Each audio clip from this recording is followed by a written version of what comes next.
The shift to electric cars is not about the politics.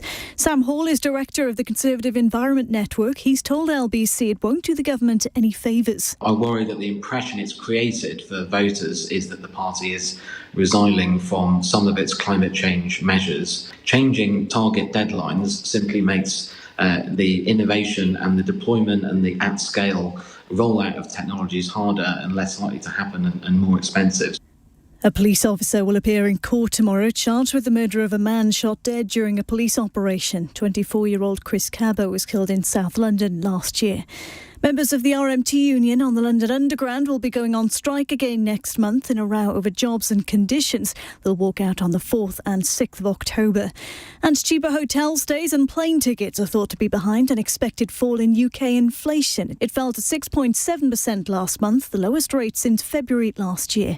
In the city, the FTSE 100 has closed up 71 points at 77.31. The pound buys $1.23 and €1.15.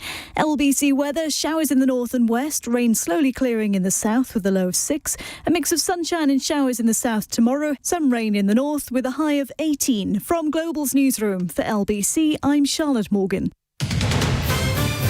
This is LBC from Global, leading Britain's conversation. Cross Question with Iain Dale. Hello, a very good evening. Welcome to Cross Question. I'm Iain Dale. Coming up on the programme, we are going to take your calls on 0345 6060 973, your questions to our panel.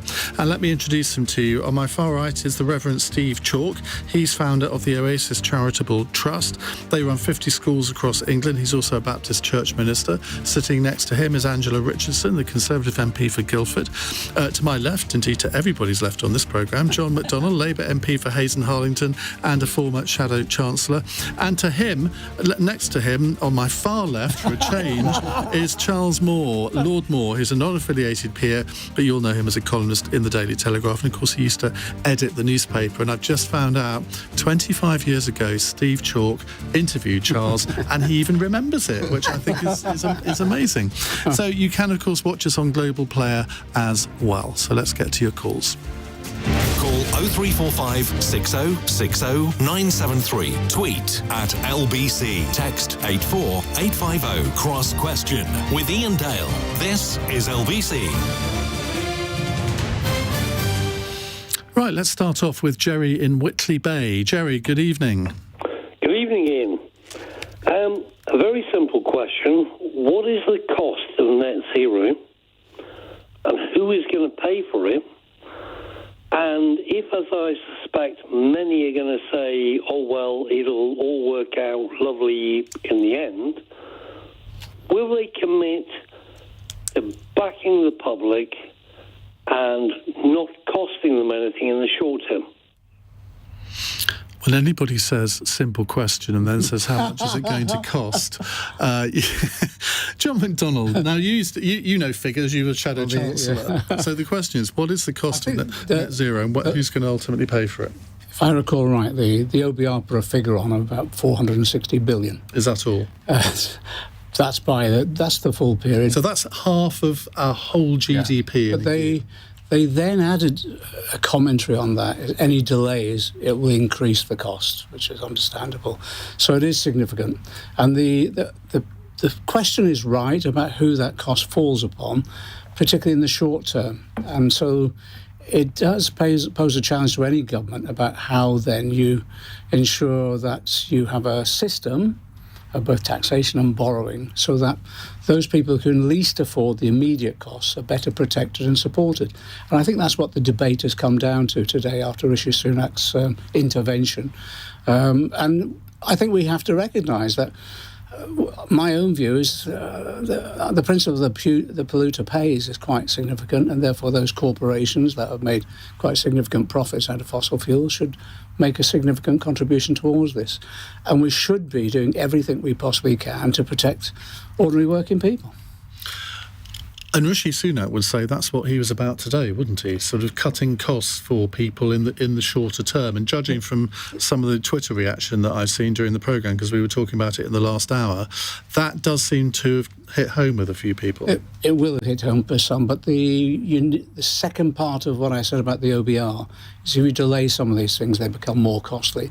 In addition to that, we have to recognise we're in a climate emergency. We need to be doing this as soon as possible. If the fires in Greece and America and the floods elsewhere don't tell us something, we're clearly not listening. So I think delay, is as damaging as sitting back and doing nothing to a certain extent. But delaying the introduction of electric vehicles, so whereby you can't actually buy new petrol and diesel ones, to 2035. I mean, is that really going to make much difference in terms of fighting climate change? It does if it puts off investment in the development of our industrial sector. And I think you've heard from a lot of the car manufacturers saying that's what's happening. But in addition to that, one of the key things is about giving security for the future. And if you're an investor, if government is changing its mind every 6 or 12 months, you're not going to be investing in this country. And I actually did think that there was consensus on this, that we would leap ahead of others. And in doing so, we therefore gain an industrial advantage, a strategic and economic advantage over others. Putting it back means we lose that advantage, plus investors start thinking, well, will there be another change of policy in 2 years' time, and therefore our investment is jeopardised. Angela Richardson, if you were chief executive of a car manufacturer, would you be feeling very happy that you've had to rip up your business plan for the next 10 years? I think if we look at car manufacturers over in Germany, they had a target of 2030 that got pushed back to 2035. They're still working on the basis of heading towards 2030. I'm sure a lot of car manufacturing companies and new battery factories we're putting in will still be probably working towards that 2030 goal. The Prime Minister said today that he expects many people will have actually bought electric cars by the time 2030 rolls around. I think in answer to John's query about having stability in policy, the best thing that people can do is vote in a Conservative government again, and then that way we won't get a change. But you'll change your I mind understand. again. You didn't even wink when you said that. I understand that Steve Reid has been out on the airwaves this evening saying that Labour's policy is going to be to revert back, change it all again. So if you want to have stability and continuity, elect a Conservative government. You can't possibly say that with a straight face. I mean, if you wanted stability, you wouldn't have made the change anyway, because people were expecting the 2030 date to be stuck to. All the car manufacturers were. I think it was something in car owners' minds that they would have to think about this, and delaying it by 5 years, that is the antithesis of stability. I think if you think about what we've been through in the last few years, since we stood on a manifesto with one of all of these wonderful pledges, we've been through one of the most disruptive periods that we've known probably in our lifetimes. With COVID and war in Ukraine, we've had to make a lot of changes. I think people understand that pragmatism... nothing to do with those subjects. It is, because the cost of living is a direct result of... those activities, those global pressures. And the cost of living is why we are taking these steps today to make sure that we bring people along with us. I think the Prime Minister is right. We could lose people in this journey. And I would say I've had about 13 emails into my inbox since the story was leaked last night from the usual people who write to me about environmental issues.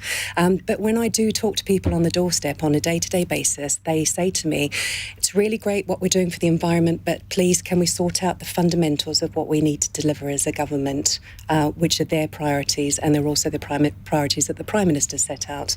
Making sure that our health Isn't it works, much simpler getting inflation down. That the Prime Minister is seeking a political dividing line between the Conservative Party and the Labour Party, and he knows that this puts the Labour Party in a bit of a fix, as you've partly explained. This is core politics. This has got nothing to do with the environment, has it? I think that would be true if the Prime Minister wasn't taking such a long-term view on this and actually saying, do you know what, I'm levelling with you, I'm being honest with you. It's one of the reasons I backed Rishi Sunak last year, is because I wanted to hear from somebody who was going to tell me the truth. If I wanted to hear from people who told me what I wanted to hear and change their mind, then I'd listen to the Lib Dems. You know, that's what they're very useful for. I thought you say Liz Truss. No. I listen to the Lib Dems. The Prime Minister is right. He has taken short-term hits on that. He did stand up and say that today, that he'd been under a lot of pressure because of what he's announcing. But I admire him all the more for that, and I think he's right. He will bring people, the country with him. Steve Chalke. Well, the thing is, I would say this, that we don't own the planet. We're passing it on to our children and our grandchildren. So we need to take the hit now. You do the work before you can relax. So what we're doing is making life easier for ourselves at the expense of someone else. And that, of course, is what empire's always done. It uses up the resources and it doesn't think about the long-term consequences. I think that what happened today was an act of cowardice, a bit like David Cameron. Why did David Cameron call for the referendum around Brexit? Oh, let's but here's the thing. But he didn't want it. The public didn't want it. Members of his party wanted it to ensure their re-election. And David will tell you this, it was his biggest political regret. Well, and look where it's landed us, and this will land us in an even worse place. If the public didn't want it, they would not have voted in a Conservative Party in 2015. And they would not have voted to leave the European Union in 2016. I think people and they would not have voted in Boris Johnson's government on a Get Brexit Done mandate in 2019. That's a fair point. The fact of the matter is you can't teach a man to understand what he's paid not to understand. The reality is, as we've already said, our planet's burning, the ice caps are melting, the floods invade us, etc. We have to take action now. Alex Sharma made that impassioned speech at COP26 where I spoke as well. And he said, we're on the edge of losing 1.5 degrees. We're on the edge. It's gasping for breath. I think probably today it took another step towards its death. Now, Charles Moore, reading your Spectator diary, as I do assiduously every week, you do take a slightly different view on climate change issues. Were you cheering Rishi Sunak on today? Well, I think that you should go back to what Jerry was asking in the question, what will it cost? And of course, the truthful answer to that is we really absolutely have no idea. And one of the great problems of the whole of this business is that it's essentially a sort of fantasy of the powerful about what to be doing rather than something grounded in reality. And net zero in particular is a very strange concept because it's an entirely arbitrary date or set of dates about a problem which we don't fully understand. We can't put a sensible timetable on it. We can't put a sensible cost on it. And what Rishi Sunak is doing very belatedly, and I would say very inadequately, is recognising some of those problems for millions and millions of people. And it is a very serious problem. If this is a good thing to do, that is all going to be a wonderful economic breakthrough and so on, to have economic electric vehicles, for example, why was it suggested that you have to ban people from having petrol vehicles? They wouldn't need a ban. They would want these cars. And the answer is because of the extremely high costs and the great reluctance of people to get into this. People are very frightened of buying electric vehicles for good reason, and they're very frightened about having to get rid of their gas boilers. And all these issues have real costs in real present time. And what is coming up now is the fantastic difference between the enormously wide, vague speculation about what might happen to the planet and the very definite high cost that will come on people who have very little money. But there is a scientific consensus on what's going to happen to the planet if we don't take action. Well, actually, there isn't. Of course, it is true that there are a great many scientists who think this, but there are so many different questions involved in this. There isn't this thing called the science because, for example, there is a science about climate, but there's also a science about engineering and how engineering could adapt to energy. There's also the question of policy and politics. What do you do about it? How do you implement these things? What's fair? What's democratic? Rishi said that there's a danger if we don't do this of losing the consent of the British people. I think he's right about that, but did we ever have it? As John McDonnell pointed out, there was a consensus between the parties. And that's a very dangerous thing because it always suppresses the desire to ask the right questions. And this extraordinary policy of net zero was a statutory instrument whizzed through the House of Commons in 2019. I mean, it's an absolutely extraordinary way to embark on one of the biggest costs we've ever embarked on in the whole of our history. And I think Jerry is asking exactly the right question, and many, many other people are asking that question. Rishi Sunak is, because he's realised how dangerous it is politically, and I think he has some intellectual doubts about it, he is starting to move in the right direction, but only starting. Let's take a follow-up call from Danny in Liverpool. Danny, go ahead. Hi, yeah. The first point I want to make is what Angela said about if you want to vote Conservative to get stability. I just find that hilarious, given that we've had 3 Prime Ministers in 2 years and more reshuffles than a poker dealer, to be honest. But the question I'm asking is this thing about Rishi today, is he not just being a hypocrite because he's listing all the policies and trying to make himself sound like a hero to the people? But the policies that he was reading out were probably never going to happen anyway. A tax on meat, recycling into 7 different bins. He's just took the most extreme versions of stuff and put it out there as if he's saving us from that. And in reality, what he's actually doing is Boris Johnson brought this policy in as part of his manifesto with this date, basically as I'm going to do this before the EU do it. And Rishi stood by his side and promised it, and realises, and probably knew back then, that was never going to be achievable, so he's backtracking on it now. So is it just another dishonest statement from Rishi Sunak? Well, it's very interesting that within half an hour of Rishi Sunak's speech ending, I had an email in my inbox from Boris Johnson sort of giving his views. And I think, Danny, you've got a point that it is backtracking on Boris Johnson's environment policy. 30 seconds from each of you, just responding to Danny. Angela? Yeah, super quick. I looked at Twitter, or whatever it's called now, this afternoon, and it was fascinating. The comments were all on the 7 bins.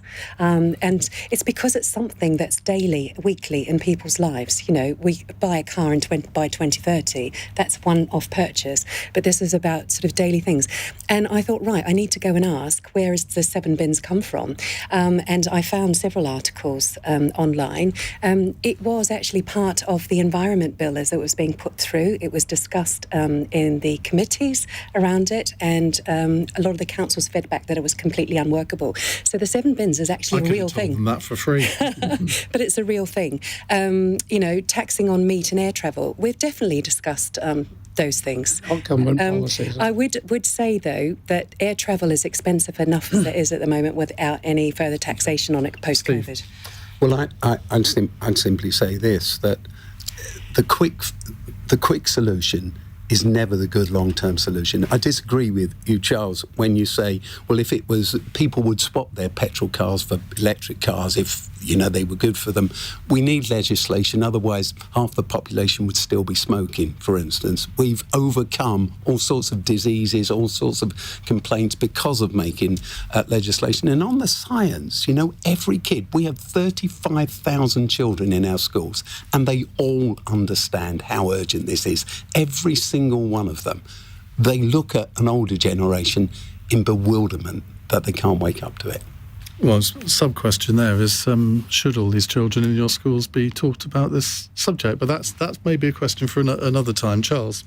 Well, Danny's right. I think that Rishi Sunak was pushing 1 or 2 quite minor things that weren't really likely to happen and which he never had promised, the government never had ready to promise anyway.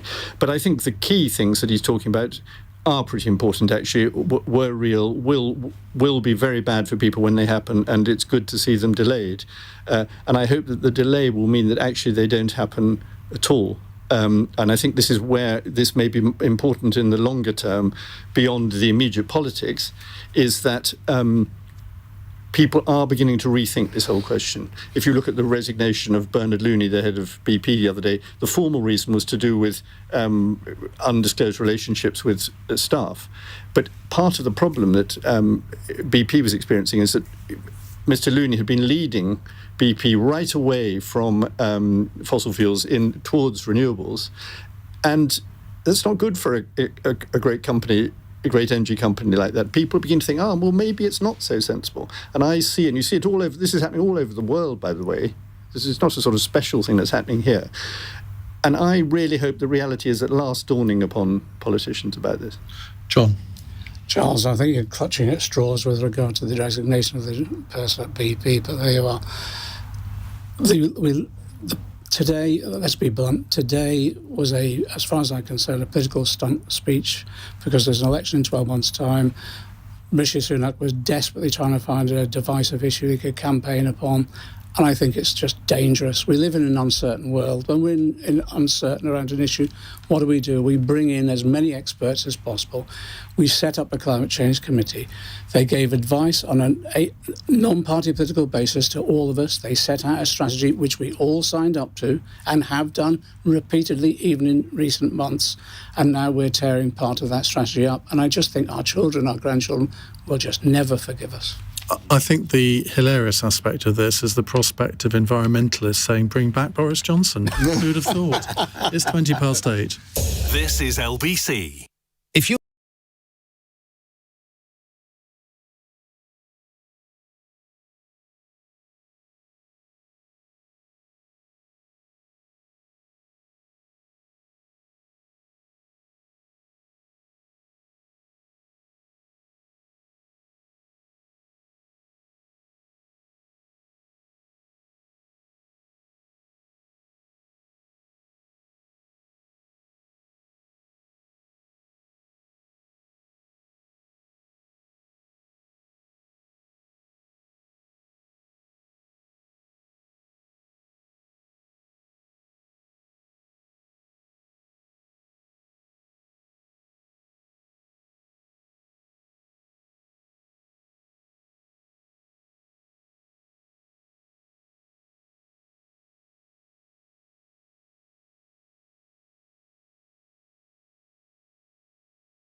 leading Britain's conversation. Cross Question with Iain Dale. Alexa, send a comment to LBC.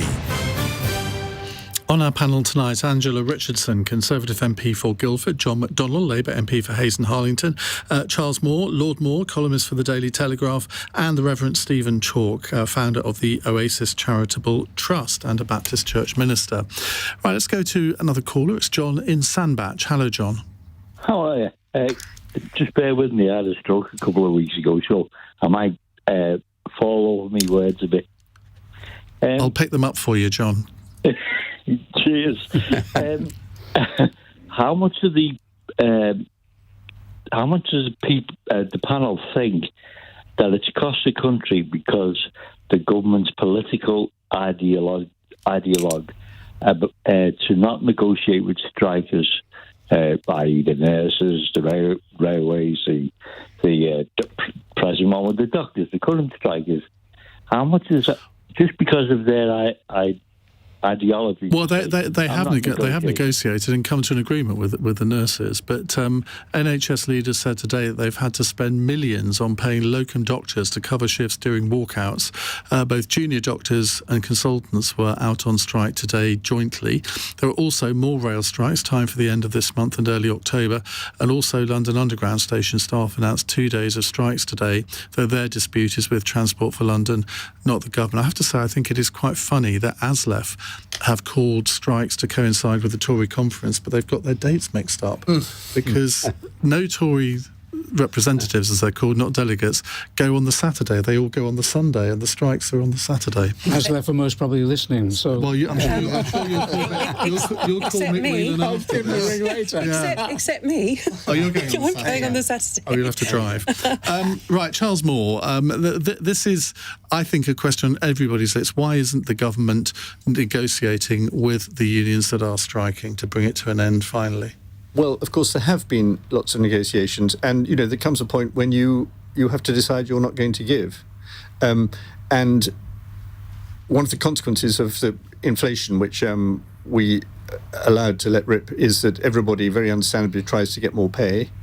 And then you get back into this 1970s situation, which we're in now, where therefore there's a sort of each trying to leapfrog the other. And the government has to resist that. It simply can't afford not to resist it. And I think that in the case of the NHS, I'm afraid I think that the doctors are behaving very badly. I think partly there's a lot of political motivation in their trade unions. And also they are simply avoiding their professional responsibilities. If you, it is your job, it really is your job as a doctor to be a professional and to put the care of the patients above everything else. And obviously, it's absolutely blindingly obvious that is not the case if you're striking. There's a lot of sympathy. Doctors deserve a lot of sympathy, particularly junior doctors. But I do think that we are descending. They are descending below the level that we have the right to expect of them. 150 days. That's since there was a last negotiation between the BMA and the government, according to a BMA representative that I saw on the television this morning. Anyway, is that acceptable? I mean, why wouldn't the health secretary want to sit down with them, even if he's just going to say, "Well, you can keep going on about 35%, but I'm not playing"? Well, there's a question of tactics, not morality. I think you can't pay the 35%. And I do come back to the point about the politicisation of some of these trade unions. You can usually tell with a trade unionist whether he's an honest representative of his members or whether he's politically motivated by whether or not in the course of his appearance on television he says, "This Tory government, blah, blah, blah." And you know that then what he's doing is setting up part of a campaign. Of course, there's an election coming, as we've been discussing, in relation to net zero. And there are plenty of union leaders, and the railway ones are the same, who obviously have it in for the government. They're entitled to do that as citizens, but they're not entitled to use industrial action to that. Steve Chalke. Well, I relate all this back to the area that I know most about, the teachers' strikes that went on and on and on. And of course, we reached the place just before the beginning of this academic year when all four of the big unions were threatening to strike, and thankfully, at last, a solution was found. But if the question from John is, what is the cost of that? The lost days of teaching caused a downturn in exam results for many children, lost days in the classroom, and the long-term consequences of that are huge. Equally, it's true that recruitment of teachers nationally is at an all-time low. Retention is at an all-time low. 40% of all teaching staff leave the profession within the first 5 years of having gone into it. So I think that what we've got to do, if we want to sort things out, is invest what we need in what we need in the long term. I see the long tail of the cost of the teaching profession not feeling that the resources are there in the classrooms for them. But Steve, can I just put a sort of... You're a Baptist minister. Yeah. This is a moral question for you. Yes. You have a vocation. Yes. And that's your life. And you would not strike. You wouldn't say, "I'm not going to take my services, I'm not going to do my parish work." Of course you wouldn't. This should be true of certain professionals in this country, and it always has been true of certain professionals in this country.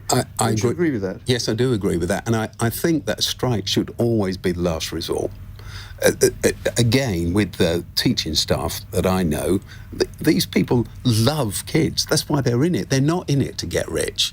But as they saw resources drained out of the classroom, as they saw resources drained away, which meant these children were not just losing days or months, but losing life opportunities, then in the end, the only thing they can do when they don't feel they're listened to is stand up and strike. But that's not true, because lots of them don't strike. And that's also true of doctors who don't strike and nurses who don't strike. So they make decisions. Some do and some don't. Right. Should we not support the ones who don't? I want to bring in the other two panellists, but well done for not saying this Tory government, Steve.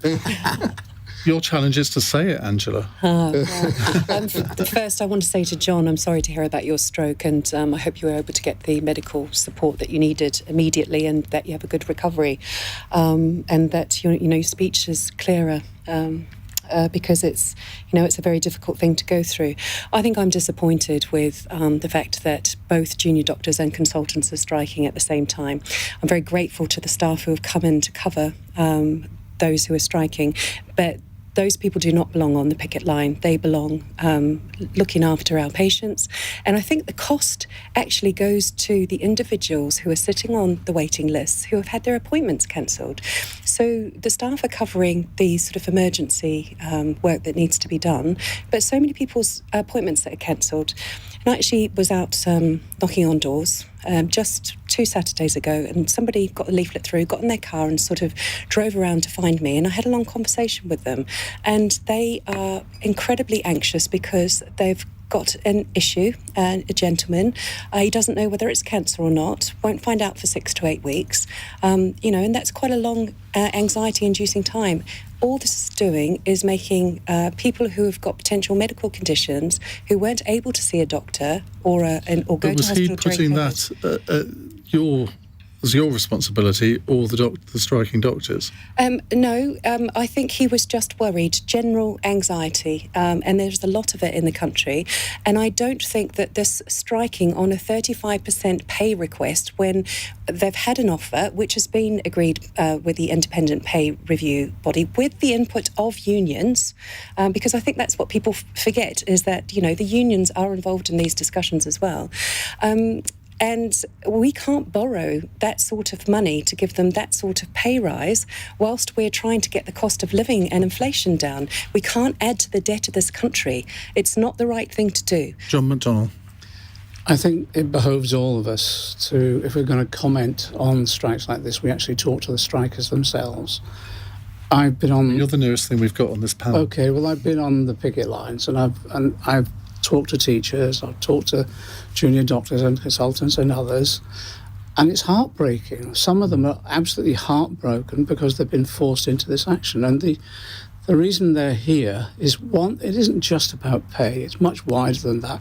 It is first of all about pay because they've had 13 years effectively of pay cuts, and they cannot live off the wages they get. The consultant's on £134,000 a year, plus pensions, plus benefits. Let me just finish this. The vast majority of strikers out there are not consultants on those wages. That's the first thing. In addition to that, when I've spoken to teachers, when I've spoken to junior doctors, they're saying the resources that have been withdrawn are undermining their ability to do their job.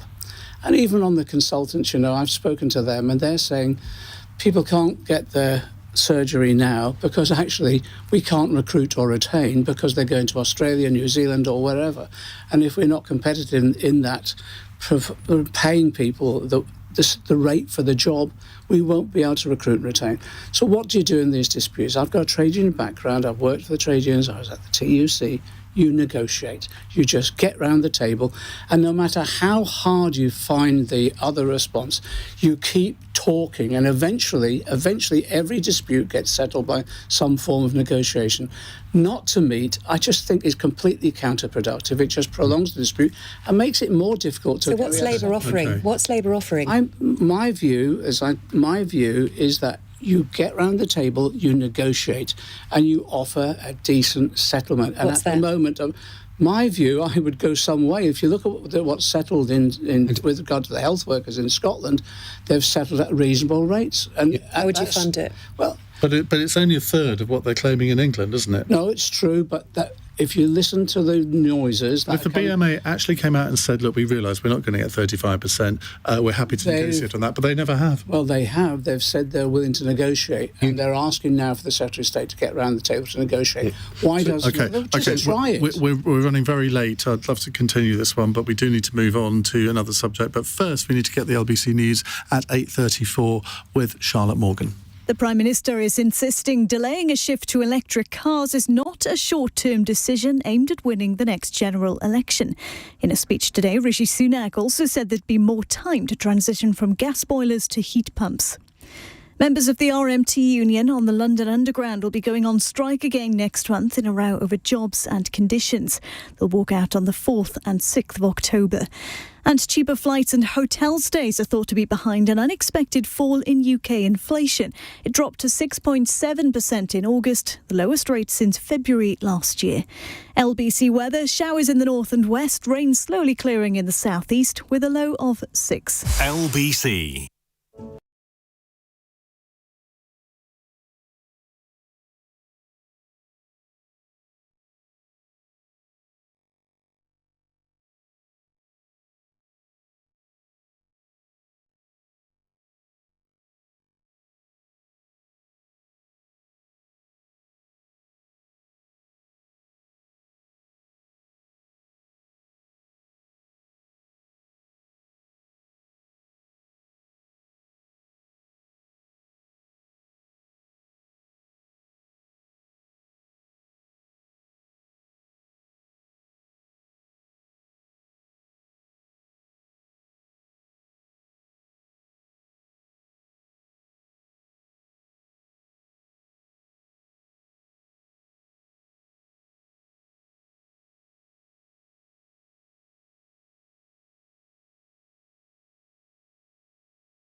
Cross Question with Iain Dale on LBC. Call 0345 6060 973. Angela Richardson, John McDonnell, Charles Moore and Steve Chalke with us answering your calls. Now, this is a text question from Ruby in Birmingham. Another left-wing Labour MP says the party is undemocratic for stopping her running at the next election. Does the left have any place in Starmer's Labour? Now, Beth Winter has today accused the Welsh Labour Party of being undemocratic, her word not mine, in how it handled the selection process, which saw her defeated by fellow current MP Gerald Jones, who she said had to take on because of boundary changes. Yesterday, we also saw Diane Abbott brand the National Labour Party's investigation into her over her newspaper letter, which claimed white minority groups cannot experience the same kinds of racism as black people, as fraudulent. I'm coming to you first, John McDonnell, don't you? OK. Let me just deal with Diane's case first, because I think it exemplifies the concerns that people have. Diane issued a statement which was appalling, absolutely appalling. She accepted that, and she, within limited hours, she apologised, etc. And As a result of that, she's been investigated, but that's been dragging on. And I wrote to Keir Starmer way back in May, and I think I wrote again in June, saying Diane needs to be treated with fairness in the same way other MPs that have offended are treated. And what's happened is there are quite a number of cases of individual Labour MPs which have, one, for example, actually confirmed around sexual harassment, other issues as well. They've apologised, and one on a racist statement as well, apologised. The whip then has been reinstated. But with Diane, that hasn't happened. So I just don't think it's fair. And with Beth's case, there are real questions to answer about how that selection was undertaken. When I wrote to Keir Starmer, I said, look, what... Does he ever reply? Well, I just get a standard reply. So I wrote back, said, look, one of these, why don't you bring in... Can you remember he set up the Ford inquiry to look at how the Labour Party was operating, the culture. I said, why don't you bring Martin Ford back independently to look at these things and resolve them in that way? But he's not done that. And I just think he promised there would be a broad church. The way in which some left MPs have obviously been targeted now is undermining that promise. And I'm hoping that some lessons will be learned. You know, there's a lesson around, we've mentioned Boris Johnson. Boris Johnson went through and sacked a whole range of people, alienated quite a section of his own party. Eventually, that cost him his leadership because a lot of people then came back. Well, I said to Keir Starmer, and when I wrote to him, I said, you need a broad church because when you're in difficult times, you need that breadth of support to support you. Alienating people like this, I just think is counterproductive and just unacceptable as well. But you look at his recent reshuffle, return of the Blairites, a lot of people were saying. Yeah. So going back to Ruby's question, does the left have any place in Starmer's Labour? You clearly think not. No, I think we have a place within the Labour Party overall. I'm a Labour Party member, and these things come and go, and sometimes the right are dominant, sometimes the left are, etc. But actually, my view has always been the Harold Wilson view. It's better to have a broad church because actually you get better decision-making that way. Having people challenge you from different views is actually the better way to make a decision because you can then test it properly. If you just remove one element of that, you undermine that ability to decide properly. So you won't feel lonely at the party conference? There'll be quite a lot of left MPs and left members there as well. But actually, I'll be on platforms, largely on platforms which are broad church platforms as well, because I want that debate. I want to be able to win the argument or sometimes lose it and learn a lesson. Charles Moore. Well, of course, we all would say we're in favour of a broad church, but it must be borne in mind that if when the left has had power, it has behaved the same way the other way round as to that's not true. More moderate. I'm sorry, Charles, that is not true because when Jeremy established the shadow cabinet, it was left, right, and centre. The fact that some of them subsequently resigned in a coup is another. But Luciana Berger needed security at the Labour Party That conference. is a myth. That's not true. We appointed Hilary Benn. We appointed a whole range of Keir Starmer. All of the senior positions were held by lefties like you. Keir Starmer running the Brexit. Well, you were the Shadow Chancellor. Diane Abbott was the Shadow Home Secretary. Yeah, and then if you look at the rest of this Shadow Cabinet, then it was fine. There was certainly more of a mix than there is in the current one. But the point I would really like to make about this is not a sort of sectarian point at all, but simply that what Keir Starmer is doing in almost every particular is trying to do a Tony Blair. And it's a very important part of doing a Tony Blair that you... Well, he's not. Tony Blair had the left in his cabinet. The sort of guiding principle here, which Tony Blair followed very successfully, is always attack the left. And this helped him to get elected. And Starmer is doing the same. I'm not, of course, against attacking left. I'm in favour of attacking left. But what annoys me about this is that it means that Keir Starmer is not actually developing creative policies for this country. He's got certain things that he knows will press the right buttons. People will say, "Oh, good, he's attacking left," and so far as it goes, that is good. But it's not creative. It's not really getting anywhere. And we're in such a bad state in this country. We would like a creative politician with new policies, not somebody who's largely drawing on policies that began in 1997. I think, John, you'd probably agree with that last bit. Steve Chalke. I'm not a politician, but I do know this, that in leadership at any level, you've got to listen to a broad church, whatever you call it. You've got to listen to the guy that you don't want to hear. There's that Orwell quote, isn't there, that with the statue at the BBC, which I can never quite remember. But democracy is about my right to say what you don't want to hear. And I've found in our charity, as it's grown, it's been that collegiate thing where we really wrestle with things, but we're committed to one mission, and we listen to one another. That makes for Just progress. like as the Charles was Conservative saying. Party, Angela. Can I say something, not on sectarian lines, but actually colleague to colleague? Beth has actually been an excellent constituency MP. I sit in that chamber and I listen to the speeches across the chamber, and she is incredibly local. She always raises local issues. She always speaks very strongly and passionately for her constituents. I feel very sorry for Welsh MPs because the Electoral Commission boundary changes, I think they lose about 8 seats, is that right? And so it's musical chairs. And that's because of the increasing power of the Welsh Parliament. No, the boundary changes are equalising constituencies. Yeah, but it's also due to that as well. Okay. Same thing's happened in Scotland. Right, okay. Well, the thing is, I think it's incredible bad luck that she's had to go up against a colleague for a seat. Many colleagues are having to do that around the country. But she lost. I mean, that's politics. She lost, and it's politics. No, her complaint is the way in which that selection was conducted. And I don't have any details as to how that selection was conducted. And look, we're having our own selections in the Conservative Party, and they don't always, go the way that you think they're going to go. Are you standing again? I am. I was readopted. One of the rare ones that are. Yes, and I tell you what, I'm absolutely raring to go as well. It's worth fighting Diane for. Abbott, any brief word on her? I think it was really unfortunate what she wrote, but the thing is, it's not the first time. It's happened several times on what was Twitter with Diane Abbott, and then a quick deletion and an apology. So either someone's in charge of her account and they need sacking, or she's been writing these things and somebody needs to have a word. It's not good optics, though, is it, for the first black woman to be elected to the House of Commons to effectively be ostracised from Parliament by the leader of the Labour Party? No, I don't want to put words into your mouth, John. I've already said that. I've already said that. And I've said time and time again, all people are asking for is fairness, and that all Diane wants to be treated is the same way as those other MPs have been treated that have caused offence, apologised and then been reinstated. She's just asking for fairness. Right, it's 8:46. LBC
Cross Question with Iain Dale on LBC. 8:48, Angela Richardson, John McDonnell, Charles Moore and Steve Chalke with us. Let's go to a text question from Kevin in Wimbledon. Some were suspecting a snap election was going to be announced by Mr Sunak today. If so, would the Tories have had a cat in hell's chance? Charles Moore. Well, no is the short answer. But remember that the governing party has the discretion about when to call the election within the 5-year period. And therefore, they haven't. And therefore, they are now beginning to get in every way ready for it. So it will become harder and harder for Labour. Obviously, Labour has a very, very good chance, but it will now become harder. And so the battle is really only now commencing. John? No, I don't think there's a snap election. I think I'm still working on the timetable of spring budget, autumn election. The thing about today with Rishi Sunak during his speech like this, it does actually do some good for Labour as well, in the sense of they can't just work on the basis of the Tories being deeply unpopular. They've got to work on the basis that this might attract some votes. Therefore, they've got to get their policies out there sooner. We've had this conversation before. I think it takes 12 months to land a policy, announce it, rebut the criticisms, then explain to people what it means to them. So I'm hoping this will mean that this Labour Party conference in a month's time, they really go into announcing a core programme, and then we go on the stomp overall. I have this nightmare though at the moment that actually you can unburden yourself. All right, here, okay. It's been a number of years since my last confession. I have this nightmare at the moment that actually they might cause such a split in the Tory party now that they'll replace Rishi Sunak with Penny Mordaunt, and then I think we might have a problem on our hands. Do you know, so many Labour MPs have said that to me over the past couple of months. Oh, thank God Penny isn't the leader. Yeah. They say that, I think, because they know that's what I want to hear. But, Steve? I think that, in the life of Oasis, I lived through a Labour government that created lots of opportunities for education. We should remind people that's your school academy. Yeah. Schools, not the band. No, exactly, the charity. But it grew tired. And it was out of ideas. And as much as, personally I didn't like it, I think that there was nowhere to go. And then Cameron's government arose. I think this government or governments are out of ideas. I think they're tired. They need time to regroup, to rethink. You need a strong opposition. Democracy is about listening to everyone, as we were just discussing. And I think this government has reached the end of the road. We need them to sit down, relax a bit, get strong again. So whenever the election comes, I think we need a change for the good of democracy. Angela, it is true that governments do run out of ideas, they get tired, and this government is giving all of the appearances of having reached that point, isn't it? Didn't you hear me say before that I've been readopted and I'm raring to go? And I think if you listen You're not in the government. I'm not in the government, no, which actually gives me a lot of latitude. But if you listen to Rishi Sunak's speech today, somebody said that they counted the number of times he talked about change. And he said he's taken a year to stabilise things, and that was very, very necessary. But he is going to lay out over the coming weeks what his agenda for change is. He's going to hopefully excite the British public enough to give us a 5th term of government. And I think Rishi Sunak he's got... Do you think you deserve a 5th term, though? Yes. I mean, you look at the facts and you look at Sunak's 5 pledges, none of them are going particularly well. If you that same voter that you encountered on the street the other day, if he'd said to you, Angela, you're my MP, tell me how I'm better off than I was 13 years ago, you'd have a bit of a difficult challenge there, wouldn't you? No, I have some really good conversations with my constituents, and I would definitely say in my part of the world that Rishi Sunak goes down well compared to Keir Starmer. People still don't really know what Keir stands for. Keir Starmer's from Guildford. Is he? He went. Grew up there. Oh, did he? So did Emily Thornberry, I think, as well. So it's a hotbed for Labour activism. But no, in Guildford, talking to people, they really like Rishi.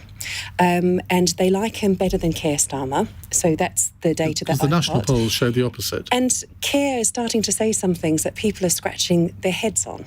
You know, we haven't covered it tonight because we haven't had enough time, and you've probably covered it on your show, but, you know, reopening our negotiations with the European Union on Brexit agreements, opening up the risk of having 100,000 plus illegal immigrants coming in through a quota scheme. And if we don't sign up to it, that's a cost at €20,000 per person per day if you don't sign up to that. That's what other countries in the European Union would have to pay if they didn't take their quota of illegal immigrants. I'm not talking about legal ones at all.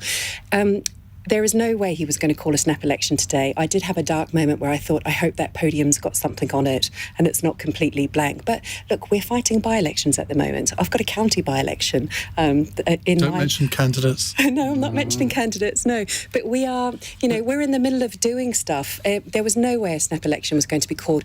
Rishi gave himself 5 priorities. He wants to be able to show that he's delivered those to people. He said right at the beginning of the year, judge me.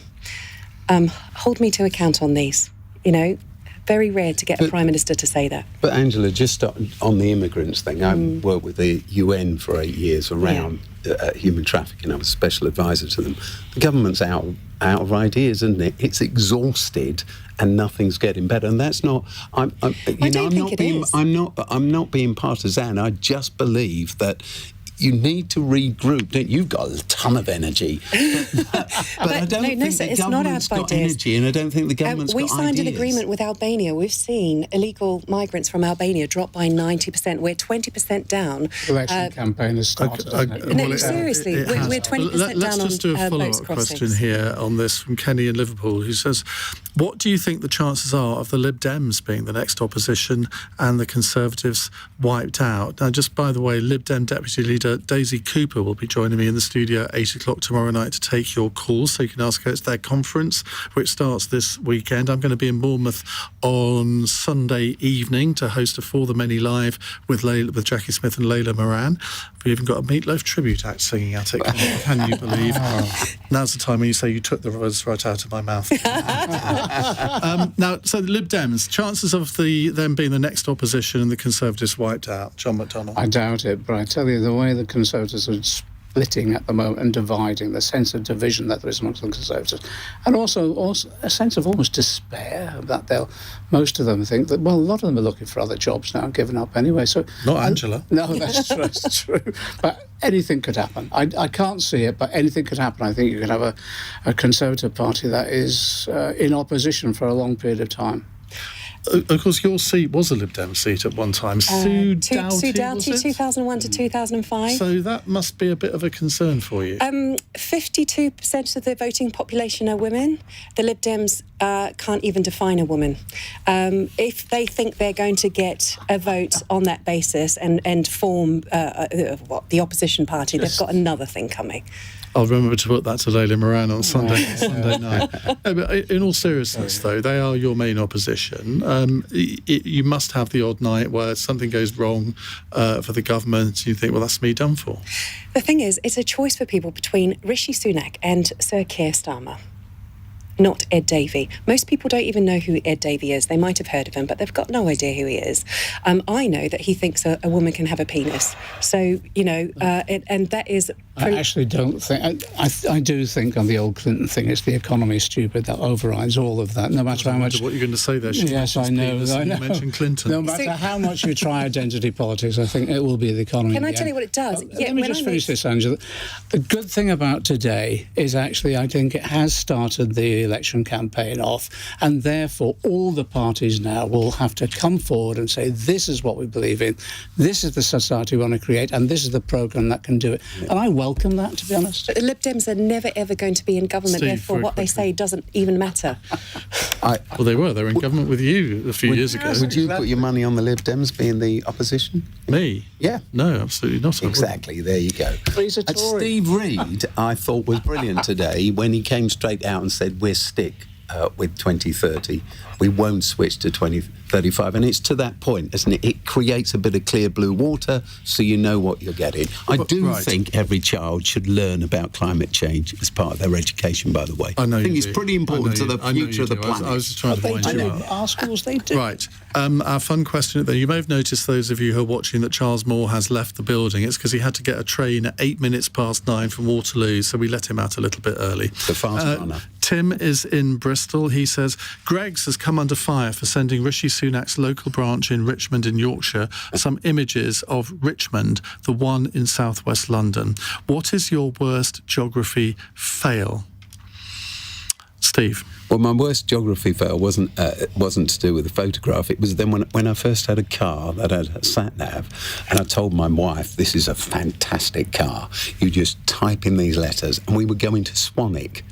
And you had to type in the name, so I typed in Swan, and it came up, the whole word, and we set out. And she said, I thought it was up the M1, not down the M4. I said, I'm sure it's a diversion. And it was only after we went past Bristol that I realised we typed in Swan. And you're in charge of 50 schools. I know, it's ridiculous.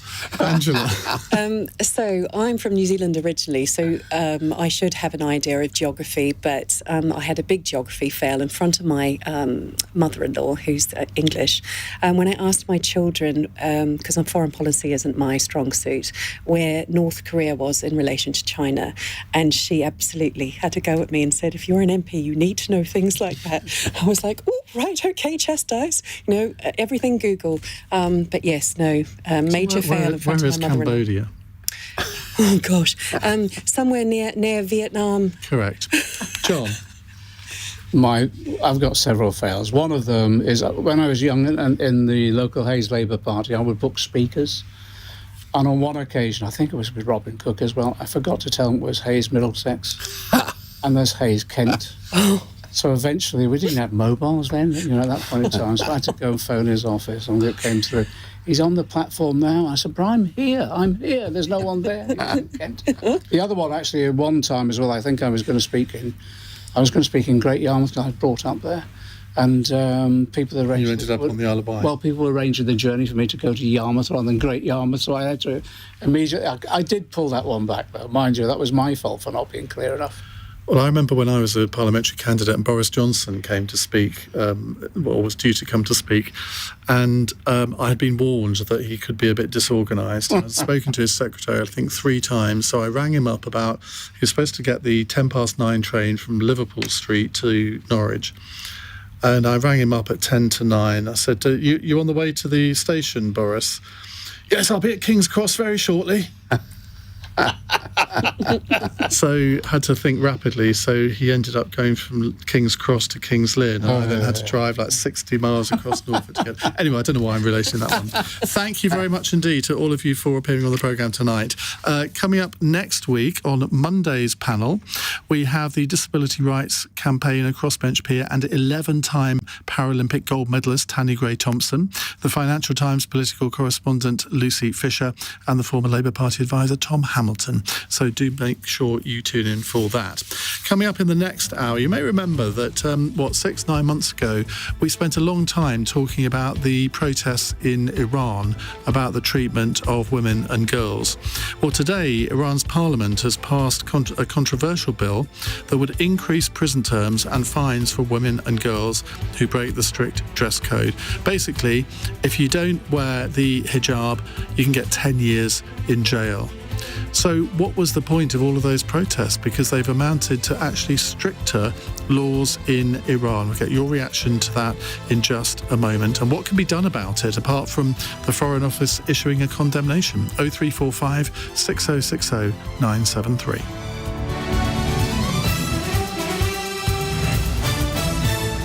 On your radio, on Global Player, and Play LBC. leading Britain's conversation. This is LBC.